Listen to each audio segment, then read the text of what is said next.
So hello guys, कैसे हो आप सब। आई होप आप सब बहुत अच्छे होंगे। तो देखो, आज हम शुरू करने वाले हैं अपना केमिकल रिएक्शंस एंड इक्वेशन वाला फर्स्ट चैप्टर केमिस्ट्री का। इसलिए अब हम स्पीड के साथ इस चैप्टर को पढ़ेंगे। लेकिन मैं पहले एक बात बता देता हूँ आप सबको कि ये जो नोट्स है ना, ये डीओई एक वेबसाइट है, डायरेक्टरेट ऑफ एजुकेशन की, दिल्ली की। उसका सपोर्ट मटेरियल का मैं यूज़ कर रहा हूँ, ठीक है। ये ना एनसीईआरटी की नोट्स हैं सारे के सारे। उनके नोट्स अच्छे रहते हैं, इस वजह से उन्हीं के नोट्स से पढ़ा रहे हैं, ठीक है। ये उन सबका स्टडी मटेरियल डला हुआ है, आप उनकी वेबसाइट में जाके देख सकते हैं, वहाँ पे ये सब कुछ मिल जाएगा। इसमें बहुत अच्छे नोट्स है, इसलिए हम इससे ही शुरू करेंगे। तो कंटिन्यू करते हैं, हमें कम से कम टाइम में कवर करना है। तो देखो, हमारा केमिस्ट्री का फर्स्ट चैप्टर है केमिकल रिएक्शंस एंड इक्वेशंस, ठीक है। तो देखो, इसमें क्या होता है ना, रिएक्शंस होती है हमारी कुछ, हम डेली लाइफ में देखते हैं। जैसे कि क्या होता है, हमारी रस्टिंग होती है, हमारा क्या होता है, मेटल में जंग लग जाता है, ठीक है। और क्या हो जाता है, हमारा दूध फट जाता है। ये सब क्या होती है, एक तरीके की क्या होती है, रिएक्शंस होती है, ठीक है। ऐसे ही बस इस चैप्टर में बताया गया है, ठीक है। तो देखो, रिएक्शन में क्या क्या होता है, हमारा स्टेट चेंज हो जाती है, कलर चेंज हो जाता है, टेम्परेचर चेंज हो जाता है, ठीक है। जैसे कि हमारा दूध फटने में क्या हो जाता है, वो उसमें दूध पहले प्लेन प्लेन रहता है, तो उसके बाद फटने के बाद कैसे हो जाता है। और ऐसे ही जंक में होता है, जंक लगने के बाद कैसे कलर वलर चेंज हो जाता है, ऐसे ही होता है, ठीक है। स्टेट चेंज हो जाती है, सब चीज़ें, ठीक है। और केमिकल रिएक्शन जो होती है हमारी, बहुत सारी टाइप्स की होती है। कॉम्बिनेशन रिएक्शन हो गई, डिकम्पोजिशन रिएक्शन हो गई, इन सब के बारे में हम आगे पढ़ेंगे अब। तो अब ये देखो आप, ये अनबैलेंस्ड और बैलेंस्ड इक्वेशन हो गई, इन सबको हम आगे पढ़ते हैं, ठीक है। तो देखो, ये एक मेन पॉइंट है।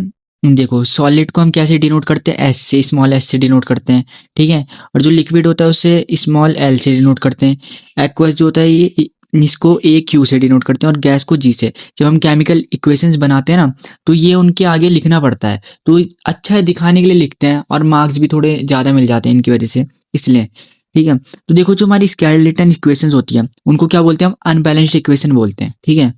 लेकिन there are few which need not to be balanced as they are already balanced, ठीक है। क्या होती है, कुछ ना हो तो हमारी बैलेंस्ड होती है पहले से, इसलिए उनको बैलेंस करने की जरूरत नहीं पड़ती है। जैसे कि हमारी ये एग्जांपल्स दे रखे हैं, C+O2 इक्वल टू CO2, ठीक है। ये हमारी क्या स्केलेटन इक्वेशन है, मतलब अनबैलेंस्ड इक्वेशन है। अब इसको बैलेंस क्या करेंगे, ये पहले से बैलेंस हो रखी है, ठीक है। इसको बैलेंस करने की जरूरत ही नहीं है। ऐसी हमारी और भी है, जिंक है, या H2SO4 है, इन दोनों को मिला के क्या हो जाता है, हमारा ZnSO4 बन जाता है। और हाइड्रोजन गैस क्या हो जाती है, हमारी रिलीज हो जाती है। आपको ना ये सारी की सारी जितनी भी रिएक्शंस है, ये सब समझनी पड़ेंगी, अच्छे से याद करनी पड़ेंगी। और देखो, अभी ना आपको बहुत सारी रिएक्शंस दिखेंगी, इसलिए आपको डरना नहीं है। मैं आपको बता दूंगा कौन कौन सी इंपॉर्टेंट है, कैसे कैसे है। क्वेश्चंस की प्रैक्टिस करते रहेंगे। इसके बाद जब क्वेश्चन की प्रैक्टिस करते रहेंगे ना, तो आराम से सब याद हो जाएंगी, सब बनाने आ जाएंगे, इसलिए चिंता नहीं करना।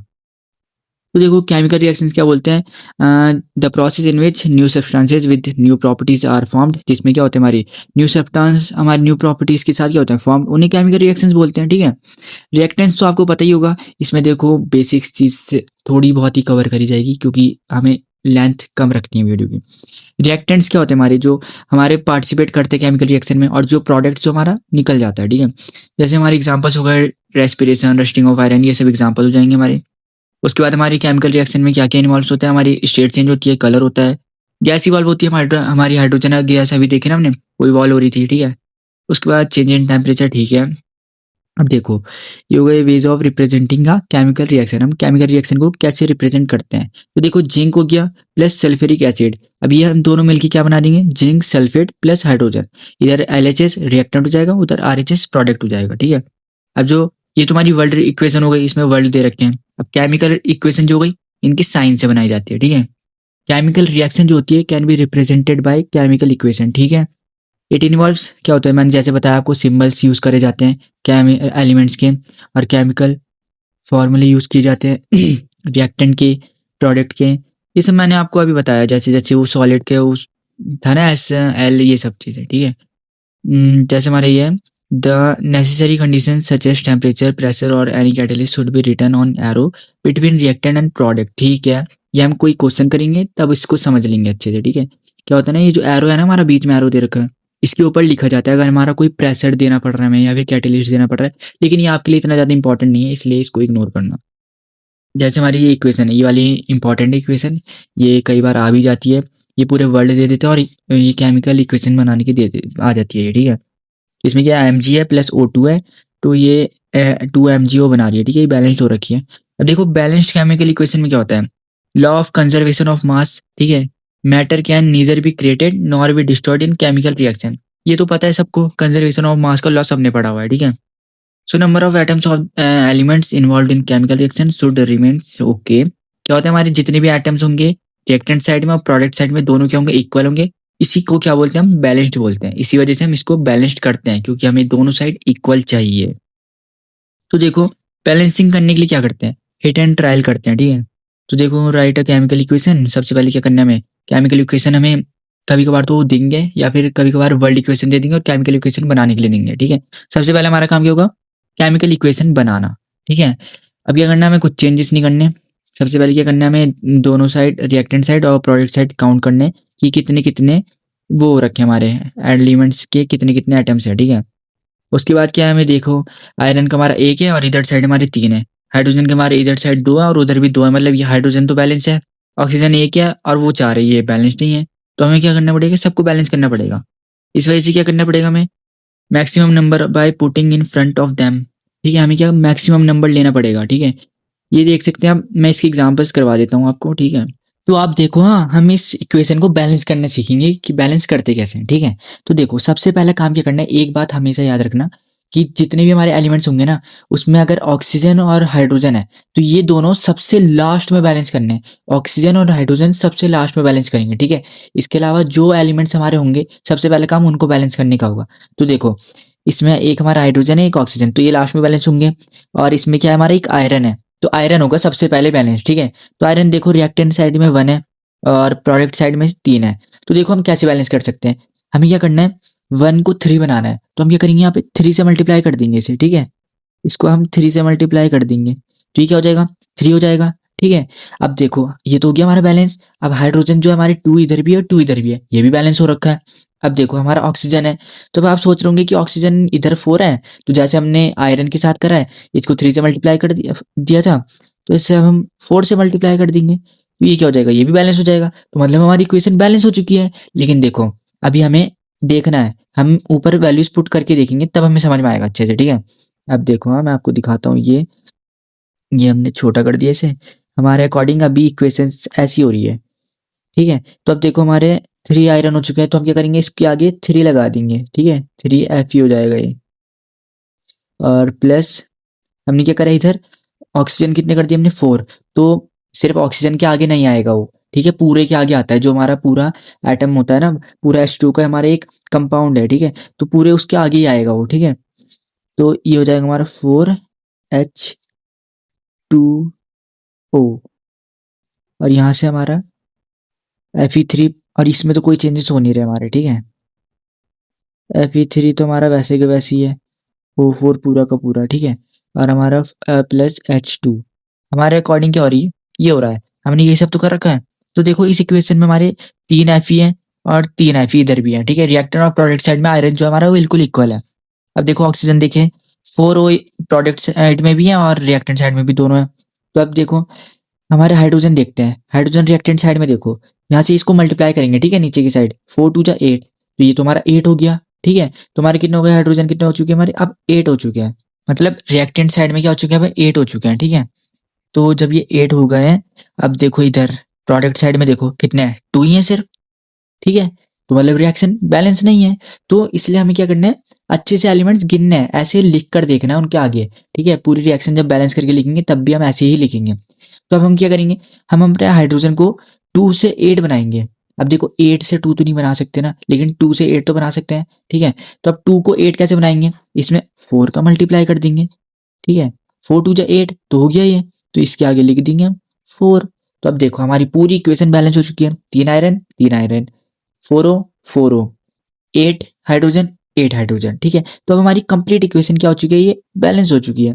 तो अब देखो हमने एक नया एग्जांपल उठा लिया है, ये H2 प्लस O2 हमारा H2O बना रहा है, मतलब H2 मतलब वाटर, ठीक है। तो अब हमें इस इक्वेशन को बैलेंस करना है। तो एक बात मैं आपको पहले बता देता हूँ, जितनी भी हमारी गैसेस होती है, जैसे हमारे हाइड्रोजन हो गई, ऑक्सीजन हो गई, नाइट्रोजन हो गई, क्लोरीन हो गई, ऐसी जितनी भी गैसेस होती है, जब हम उन्हें सिंगल लिखते हैं ना, जैसे भी हमने हाइड्रोजन को हमने अकेले में लिखा हुआ है, ठीक है, किसी कंपाउंड पूरा कंपाउंड नहीं बना के लिखा हुआ है, तो ये क्या होता है, हमें इसे 2 के फॉर्म में आते हैं, ठीक है। ये बेसिक चीज़ है, मैं बता रहा हूँ फिर भी, जैसे ऑक्सीजन है तो ये 2 के फॉर्म में, क्लोरीन हमारा सी आता है तो क्या हो जाता है, हमारा Cl2 हो जाता है ये, ठीक है, ऐसे लिखा जाता है। तो अब हम इसको बैलेंस करके देखते हैं। तो हमारा हाइड्रोजन कितना, हमारा 2 है रिएक्टेंट साइड में, और ऑक्सीजन कितना है, ये भी 2 है। अब देखो जो प्रोडक्ट साइड है उसमें हाइड्रोजन कितना है, 2 है, और ऑक्सीजन कितना है, 1 है। अब देखो जो हाइड्रोजन है वो तो हमारा बैलेंस हो रखा है। अब देखो इसमें कोई नया एलिमेंट नहीं था, इस वजह से हमने डायरेक्ट और हाइड्रोजन और ऑक्सीजन को बैलेंस करने स्टार्ट कर दिया। हाइड्रोजन तो कंप्लीट है हमारे 2-2। अब जो हमारा ऑक्सीजन है, ऑक्सीजन देखो हमारे एक इधर 2 है और इधर 1 ही है। अब हम इसको कैसे बैलेंस करेंगे, हमने क्या करा है, इसको 2 से मल्टीप्लाई कर देंगे। जब हमने इसको 2 से मल्टीप्लाई कर दिया तो ये क्या हो चुका, हमारा बैलेंस हो चुका है। ऐसा हमें लग रहा है बैलेंस हो गया है, लेकिन हमने पहले भी बताया ऐसा होता नहीं है। अब हम देखते हैं इसको, ठीक है। इसको हमने छोटा करा, यहाँ पे इसको साइड कर दो। अब हम क्या करेंगे, इक्वेशन बना के देखेंगे।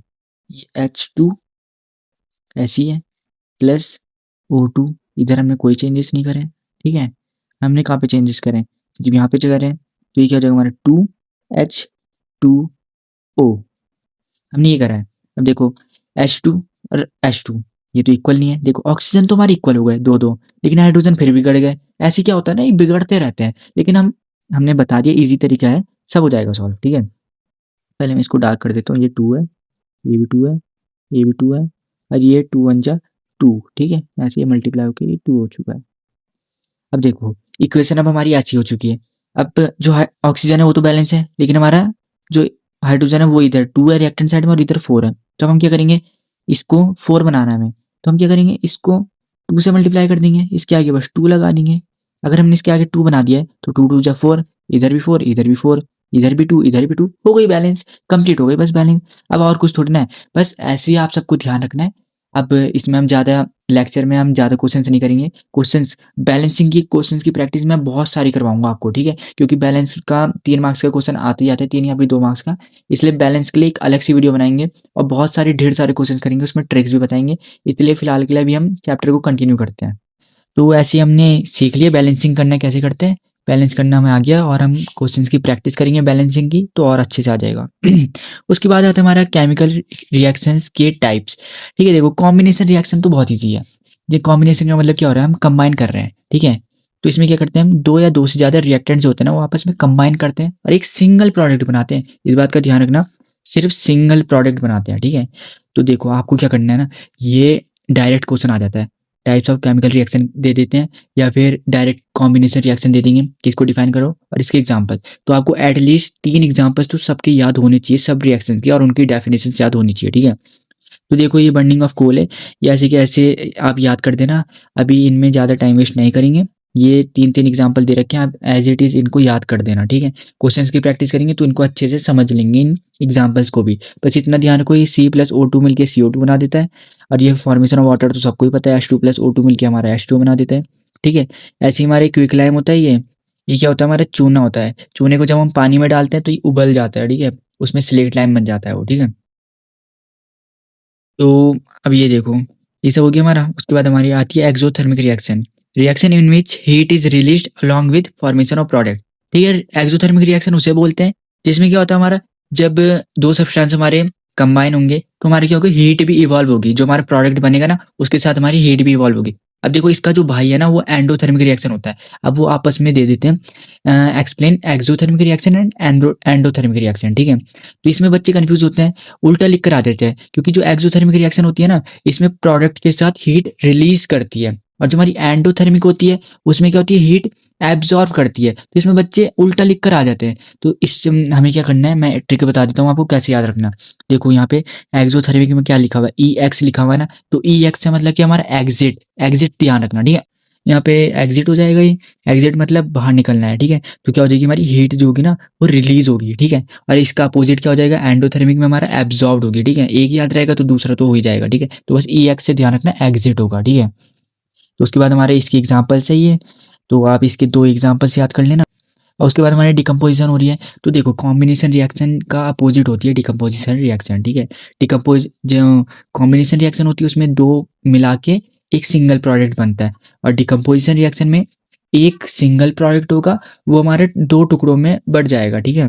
देखो ये the reaction in which a compound splits into 2 और मोर सिंपल रिएक्टेंट्स, सिंपल मतलब सब्सटेंसेस में टूट जाएगा, ठीक है। तो उसी को हम डिकम्पोजिशन रिएक्शन बोलते हैं। इसके देखो डिकम्पोजिशन रिएक्शन आते हैं, उसके टाइप्स भी लिखने के लिए आते हैं। तो इसके 3 टाइप्स होते हैं।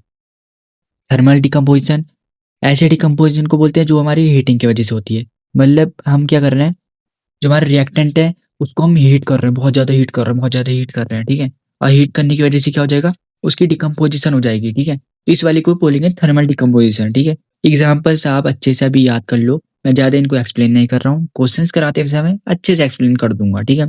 अभी एज इट इज़ आपको डेफिनेशन और एग्जाम्पल्स एज इट इज़ याद करने हैं, ठीक है। समझ लेना और पढ़ लेना, क्वेश्चंस करते हुए अच्छे से समझ लेंगे। दूसरा आता है हमारे इलेक्ट्रोलाइट डिकम्पोजिशन, मतलब इलेक्ट्रिसिटी दे रहे हैं हम रिएक्टेंट में, और इलेक्ट्रिसिटी देने की वजह से ना, बहुत ज़्यादा इलेक्ट्रिसिटी देने की वजह से वो डिकम्पोज हो जाता है। इसका मेन एग्जांपल हमारा वाटर होता है, ठीक है। H2 होता है, वो हमारे 2 गैसेस में रिलीज हो जाता है, H2 प्लस O2 में, ठीक है। उसके बाद फोटोलाइटिक डिकम्पोजिशन, जो क्या होता है हमारे सनलाइट की वजह से डिकम्पोज हो जाता है, ठीक है। तो ये हमारे इसके एग्जाम्पल्स हो गए। तो ये देखो, ये इंपॉर्टेंट लाइन है, सबसे ज़्यादा इंपॉर्टेंट और सबसे ज़्यादा रिपीट होने वाला क्वेश्चन यहीं से आता है। सिल्वर क्लोराइड जो होता है ना, turns grey on exposure to sunlight, ये लाइन याद कर लो। जो सिल्वर क्लोराइड होता है ना, वो रखा रहता है, ठीक है। उसको क्या करते हैं हम, ब्लैक बॉटल में रखते हैं। क्यों रखते हैं ब्लैक बॉटल में, ये डायरेक्ट क्वेश्चन आता है कि ब्लैक बॉटल में क्यों रखते हैं। ब्लैक बॉटल में हम इसलिए रखते हैं क्योंकि सनलाइट से बचाने की वजह से रखते हैं। क्योंकि ब्लैक बॉटल जो होती है ना, सनलाइट को एब्जॉर्व कर लेती है, इसलिए अंदर कुछ इफेक्ट नहीं करती है, ठीक है। अगर हम क्या करेंगे, उसे सिल्वर क्लोराइड को खुले में छोड़ देंगे तो सनलाइट की वजह से ना उसमें रिएक्शन होगी, और तब वो क्या हो जाएगा, सिल्वर प्लस क्लोराइड में टूट जाएगा, उसका डिकम्पोजिशन हो जाएगा। इसलिए हमें सिल्वर क्लोराइड को बचा के रखना पड़ता है। उसके बाद एंडोथर्मिक रिएक्शन जो मैंने समझा दिया आपको, यही है। इसमें क्या होता है, विच रिक्वायर एनर्जी, मतलब जो क्या करता है, एब्जॉर्ब करता है एनर्जी को, उसको एंडोथर्मिक रिएक्शन बोलते हैं। इसकी डेफिनेशन है, आप देख लेना। उसके बाद आता है हमारा डिस्प्लेसमेंट रिएक्शन। तो डिस्प्लेसमेंट रिएक्शन जो हो गया ना, उसमें क्या हो रहा है, नाम से ही पता चल रहा है कि डिस्प्लेस होता है। तो क्या होता है ना इसमें, यार एक ना मेटल जो होता है ना, जो हमारे एलिमेंट्स होते हैं, इसकी हमें टेबल है हमारे पास, ये टेबल मैं आपको दिखा देता हूँ। ये हमारी टेबल हो जाएगी। तो ये जो है ना सीक्वेंस, ये आपको एज इट इज सीक्वेंस याद रखनी है, ये पूरी की पूरी टेबल आपको याद रखनी है। जो ऊपर जो एलिमेंट दिख रहा है ना, ये क्या होता है हमारा हाईली रिएक्टिव एलिमेंट होता है। मतलब इसको, ये मतलब डॉन है यहाँ का, ठीक है। जो ऊपर है वो क्या है, डॉन है, जो नीचे है वो ऐसी है उसको, ठीक है। तो डॉन जो है ना, उसको कोई नहीं हटा सकता, ठीक है। डॉन डॉन है, उसे कोई नहीं हटा सकता। जो नीचे वाले है ना, वो उसे हटा नहीं सकते, लेकिन जो डॉन है वो नीचे वालों को हटा सकता है, ठीक है। जो बॉस है ना, वो अपने एम्प्लॉय को हटा सकता है। मतलब जो नीचे एम्प्लॉय है और जो ऊपर है बॉस है, ठीक है। वो ये इसमें डिस्प्लेस करेंगे, ठीक है। आयरन क्या हमारा एक मेटल है, एक एलिमेंट हो गया, ठीक है। तो आयरन हो गया और एक कॉपर हो गया। इसमें CuSO4 में क्या है हमारा, Cu क्या है हमारा, कॉपर हो गया, ठीक है। तो देखो, जो आयरन थी वो हाईली रिएक्टिव था, वो ऊपर है, ठीक है। जो कॉपर है वो नीचे है, ठीक है।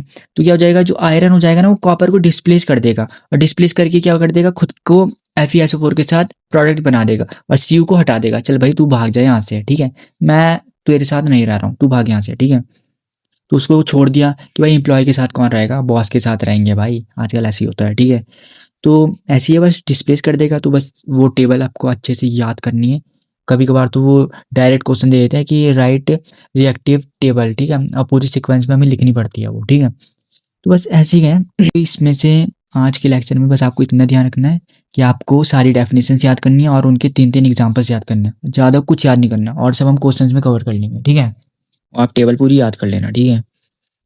और ये तो एक्टिविटी हमारी Zn प्लस CuSO4 वही है, कोई दिक्कत की बात नहीं है। Zn is more reactive than copper, ये यहाँ पे लिखा हुआ है, ठीक है। उसके बाद डबल डिस्प्लेसमेंट है, जैसे ये अभी डिस्प्लेसमेंट रिएक्शन में क्या हुआ, सिंगल एलिमेंट, पहले एक एलिमेंट था उसने एक को डिस्प्लेस कर दिया। अब जो डबल डिस्प्लेसमेंट होता है उसमें क्या होता है, दो एलिमेंट एक दूसरे को डिस्प्लेस करेंगे, मतलब एक दूसरे की पोजीशन ले लेते हैं इसमें, ठीक है।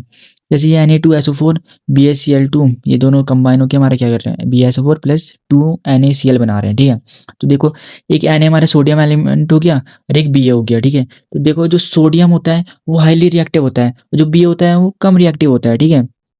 तो क्या कर दिया, Na ने क्या कर दिया, Ba को डिस्प्लेस कर दिया, और Ba ने क्या कर दिया, Na को डिस्प्ले, मतलब Ba तो नहीं कर सकता ना, लेकिन Na ने क्या करा, हमारे Ba को डिस्प्लेस करा, तो Na ने NaCl बना दिया। अब जो Ba बचा, अब Ba ने बोला यार मैं तो अकेला रह गया, तब उसने SO4 को बोला SO4 तू भी तो अकेला है। तो इन दोनों ने क्या करा, आपस में मिलके रिएक्शन बना ली, ठीक है। तो ये बात है। अब Na तो क्या था, उसको छोड़ के भाग गया, और इसलिए क्या करा, उन दोनों ने NaCl बना दिया। अब ये दोनों बचे तो इन दोनों ने आपस में बना दिया। तो बस यही है, म्यूचुअल एक्सचेंज हो गया उन दोनों के बीच में। Compounds are found by mutual exchange of ions between two compounds, ठीक है। ये प्रेसिपिटेशन रिएक्शन होती है। ये जो रिएक्शन है ना, ये बहुत इंपॉर्टेंट रिएक्शन है और यहाँ से डायरेक्ट क्वेश्चन भी आ जाता है। वो पूछते हैं प्रेसिपिटेशन रिएक्शन किसे बोलते हैं। इसमें क्या होता है ना, जो बैरियम सल्फेट है ये क्या हमारा प्रेसिपिटेट है, ये वाइट कलर का बनता है हमारा जब रिएक्शन होती है ना। तो आपको रिएक्शंस स्कूल में कराई होंगी तो आपको ये दिखाया होगा, ये एक्सपेरिमेंट भी है। तो जो हमारा BaSO4 बन जाता है, इन दोनों को कंबाइन करके BaSO4 बन जाता है। ये वाइट कलर का होता है, ये एक वाइट प्रेसिपिटेट होता है, ठीक है। तो ये जो व्हाइट कलर का बनता है ना, इसको बोलते हैं प्रेसिपिटेट। और जिस रिएक्शन में प्रेसिपिटेट बन रहा है उसको हम प्रेसिपिटेट रिएक्शन बोलते हैं। बस ये रिएक्शन एक याद रखना और इसकी डेफिनेशन याद रखना, बस डायरेक्ट क्वेश्चन आएगा लिख देना। ऐसे ही हमारा ये वाला है, इसमें येलो पीपीटी बनता है, उसमें व्हाइट पीपीटी बन रहा था। पीपीटी मतलब प्रेसिपिटेट, ठीक है। तो इसमें हमारा येलो प्रेसिपिटेट बनता है, ठीक है। बस ऐसे ही ध्यान रखना। कभी कभार कलर पूछ लेते हैं कि येलो प्रेसिपिटेट वाला कौन सा कंपाउंड है, तो हमें बताना पड़ेगा कौन सा कंपाउंड है, PbI2, ठीक है, लेड आयोडाइड। कभी कभार पूछ लेते हैं कलर, कभी कभार क्या देंगे, लेड आयोडाइड का कलर पूछ लेंगे, कभी कलर देंगे उनका, लेड आयोडाइड का नाम पूछ लेंगे, ठीक है। उसके बाद आएगा हमारा ऑक्सीडेशन एंड रिडक्शन। अब ऑक्सीडेशन किसे बोलेंगे, देखो ऑक्सीडेशन मतलब OX आ रहा है ना, तो मतलब OX से समझ जाना कि ऑक्सीजन है इसमें, ठीक है। और इसमें क्या होगा, एडिशन होगा ऑक्सीजन का टू रिएक्टर में, ठीक है। और क्या होगा हमारा, अब एक में हमारा ऑक्सीजन ऐड होगी और एक में क्या होगा हमारा हाइड्रोजन रिमूव होगा, ठीक है। तो इसमें ऑक्सीडेशन में क्या होगा हमारा, ऑक्सीजन एडिशन हो जाएगी और हाइड्रोजन क्या हो जाएगा, रिमूव हो जाएगा। और इसका अपोजिट हमारा क्या होता है, रिडक्शन होता है। रिडक्शन में क्या होगा हमारा, ऑक्सीजन रिमूव हो जाएगी और हाइड्रोजन क्या हो जाएगी, ऐड हो जाएगी। बस उसका उल्टा है, ठीक है। जैसे ये C+O2 CO2 बन गया, ठीक है। ऑक्सीजन क्या हो गई, ऐड हो गई। ऐसे ये है Cu+O2 CO, ठीक है। ऐसी रिडक्शन है, ये रिडक्शन इसका अपोजिट हो जाएगा। ओके, उसके बाद हमारा आते हैं, ये देखो H2 CO+H2, हीट डाला Cu+H2। अब देखो जो H2 था इसमें पहले ऑक्सीजन था, नहीं था। अब देखो ये प्रोडक्ट में जाके इसके साथ O आ चुका है, मतलब ऑक्सीजन का एडिशन हो चुका है। इस वजह से इसे क्या बोल देंगे, ऑक्सीडेशन। अब देखो, अब जो बच गया ना वो रिडक्शन ही होगा, क्योंकि जो रिएक्शन होती है ना वो रिडॉक्स रिएक्शन होती है, इनको बोलते हैं रिडॉक्स रिएक्शन, जिसमें क्या होता है हमारा ऑक्सीडेशन भी होती है और रिडक्शन भी होती है। तो उन दोनों के कॉम्बिनेशन को बोलते हैं हम रिडॉक्स रिएक्शन। इस बात का ध्यान रखना, ठीक है। यहाँ पे लिखा भी है टुगेदर इज रिडॉक्स रिएक्शन, ठीक है। तो एक हमें जब पता चल गया ऑक्सीडेशन ये कर रहा है, तो अब देखो दूसरा क्या कर रहा है, CO, पहले उसके पास ऑक्सीजन था, अब उसने ऑक्सीजन रिमूव कर दिया। रिमूव किस में करता है, रिडक्शन में। तो ये रिडक्शन हो गई, बस सिंपल है। अब देखो in this reaction CO is reduce, ठीक है। CO क्या हो रहा है, रिड्यूस हो रहा है, रिडक्शन कर रहा है तो रिड्यूस हो रहा है। And H2 is oxidise, oxygen मिल गया उसे तो ऑक्सीडाइज हो गया, बस। अब देखो effects of oxidation in daily life. Oxidation के इफेक्ट्स क्या क्या होते हैं, देखो एक होता है हमारे कोरोजन और एक होती है हमारी रेंसिडिटी।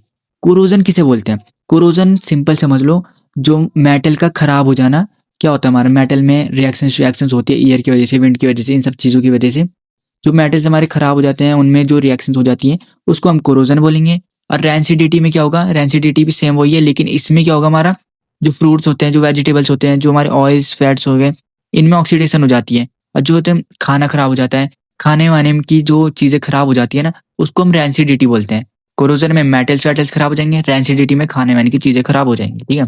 कोरोजन देखो, when a metal is expose to moisture, ठीक है, कोई मेटल है उसको एक्सपोज हो गया वो मॉइस्चर में, एयर में या एसिड में, मतलब विंड हो गया, हमारी वाटर हो गया, किसी भी चीज़ की वजह से क्या हो गया, अगर मेटल खराब हो जाता है, ठीक है, एक्सपोज करके रखा हुआ है उसे, मतलब for some time a layer of hydrated oxide is formed which weakens the metal and hence metal is said to be corroded, ठीक है। मेटल को हमने क्या करा, खुले में रखा, एयर में, एसिड में, मॉइस्चर में, कुछ टाइम के लिए जब हमने रखा तो उसमें क्या हो गया, रिएक्शन हो गई और उसने क्या बोला, एक हाइड्रेटेड ऑक्साइड बना दिया उसके ऊपर। और तब क्या कर देगा वो, मेटल को क्या कर देता है, वीक करने लग जाता है। जैसे रस्टिंग होती है ना, मेटल को वीक करने लग जाता है वो, ठीक है। खराब नहीं कर देता वो बिल्कुल जंग लगाने के बाद, ठीक है, वैसे ही मतलब वो क्या हो गया, कोरोडेड हो गया। तो जैसे रस्टिंग ऑफ आयरन, ये हो गया एग्जाम्पल। और एक black coating on silver and green coating on copper, ठीक है, ये सब हो गए हमारे एग्जाम्पल्स। अब देखो ये आ जाता है कि कोरोजन को बचाया किससे जाता है, ये क्वेश्चन आ जाता है एमसीक्यूज में कि कोरोजन को प्रिवेंट किससे किया जाता है। तो इसके कुछ मेथड्स होते हैं हमारे, गैल्वेनाइजेशन एक मेथड होता है जिसमें क्या होता है, हमारे जिंक की कोटिंग करी जाती है। बस आप मेथड ध्यान रखना, हम गैल्वेनाइजेशन के थ्रू कोरोजन को बचा सकते हैं। पेंट्स करके बचा सकते हैं, जैसे हम क्या करते हैं मेटल में पेंट वेंट कर देते हैं, तब क्या होता है इसमें जंग नहीं लगता वैसे ही। और एक इलेक्ट्रोप्लेटिंग।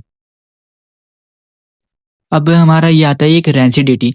रेंसिडिटी मैंने बता दिया है, फूड का खराब वराब हो जाना और उसमें ऑक्सीडेशन हो जाना, मतलब उन सब का, ठीक है। तो देखो ना हम क्या करते हैं, मम्मी लोग क्या करती हैं हमारे खाने को बचाने के लिए कहाँ रखती है, रेफ्रिजरेटर में रखती है ना। क्यों रखती है, क्योंकि ताकि वो सड़े ना, इस वजह से हम रेफ्रिजरेटर में रखते हैं। तो बस वो ये रैंसिडिटी को हम कैसे बचा सकते हैं, तो क्या कर सकते हैं हम, देखो यहाँ पे लिखा हुआ है 4th पॉइंट में रेफ्रिजरेशन, ठीक है। तो रेफ्रिजरेटर में क्या कर देंगे, खाने को रख देंगे, तो बस हमारे रैंसिडिटी से बचा देंगे।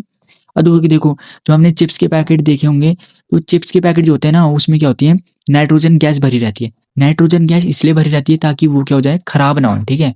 इस वजह से रिप्लेसिंग एयर बाय नाइट्रोजन, कुछ खाने की चीज़ होती है चिप्स, इसलिए उसको बचाए, रैंसिडिटी से बचाने के लिए हम नाइट्रोजन में रखते हैं, ठीक है। ऐसे ही होता है बाय एडिंग एंटीऑक्सीडेंट्स हो गए हमारे, keeping food in air tight containers, ठीक है। ये सब आप याद कर लेना, इसकी भी डेफिनेशन याद कर लेना, और छोटी छोटी चीज़ें ये सब याद कर लेना। इसमें ये सब चीज़ें याद करने वाली है, इसलिए मैं ज़्यादा टाइम वेस्ट नहीं करूँगा, और बस क्वेश्चंस की प्रैक्टिस करेंगे नेक्स्ट वीडियो में, ठीक है। बस इनको देखो, और अब क्वेश्चंस की प्रैक्टिस तो हम नेक्स्ट वीडियो में करेंगे। बस इतना बहुत है आज के लिए, ये लेक्चर हमारा कंप्लीट हो चुका है। अगर आपको कोई भी डाउट होगा, कैसा भी डाउट होगा, तो आप मेरे को कमेंट में करना, या फिर हमारा व्हाट्सएप ग्रुप ज्वाइन करो, व्हाट्सएप ग्रुप में ज्वाइन करना। मुझे पता है वीडियो बहुत ज़्यादा फास्ट हो रही है, बहुत ज़्यादा मैं फास्ट पढ़ा रहा हूँ, ताकि आप लोगों का ज़्यादा टाइम वेस्ट ना हो, ठीक है। बिल्कुल मैं 2x में ही चल रहा हूँ, आपको करने की ज़रूरत भी नहीं है, ठीक है। इसलिए ध्यान रखना, कमेंट करो अच्छे से, जो भी क्वेश्चन है मैं सबका रिप्लाई करूँगा। ग्रुप ज्वाइन करो, डाउट सॉल्व करो, और डेफिनेशन से याद करो, एग्जाम्पल से याद करो। इस चैप्टर में अभी तो फिलहाल याद करने का था, बैलेंसिंग थी सिखाने की, वो सब मैंने आपको सिखा दिया है। बस इतना ही है आज की वीडियो में, तो कल मिलते हैं, क्वेश्चंस करेंगे, ठीक है। फिर थैंक यू, सब्सक्राइब करना चैनल को, और फिर बस इसके लिए इतना ही। Thank you guys.